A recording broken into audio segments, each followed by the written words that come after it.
I've always had a relationship with God. I think even before I knew it was God that I was actually speaking to. My faith, I think, deepened a lot as a teenager, and I first felt called to ministry about 14, but life has a kind of way of getting in the way, I would say. And actually I found university church really hard, and I didn't feel welcome to be part of a church family.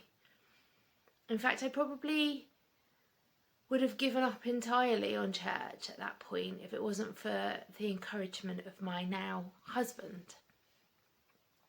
However, I'd probably say that the biggest change in my journey came when I was about 28. I got diagnosed with late stage lymphoma, which left me shocked and worried for my two really young children. It was a time that kind of a make or break time for my faith. And having going through such an experience with God has been a huge source of comfort, and it gave me strength when I didn't really have any. Looking death in the face allowed me to understand that there is really no fear in death. And I was again, at that point, surprised and confused when I got better.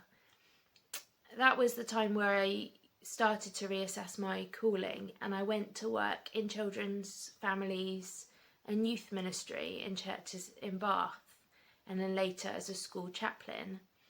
And doing that has equipped me and blessed me, because there's so much joy in sharing the Bible with young people.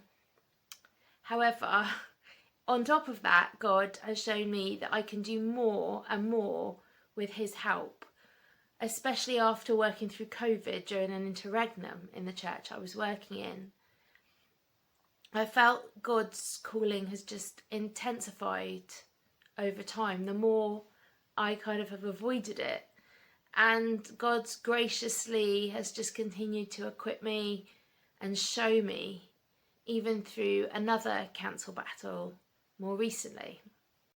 I think there's always a part of me that feels not good enough to go for ordination, to be eventually a priest.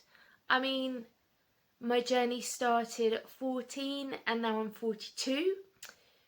So it's been a long journey, maybe a little bit of running away, or a lot, making a lot of excuses, getting sidetracked as a teacher, then as a mum and a youth and families minister. But God has really been equipping me that whole time, and now is really the right time, I think, to take that step. I was always afraid that I wasn't good enough, but God equips who he's called, and that idea has really helped me. So I'm trusting God for this next stage.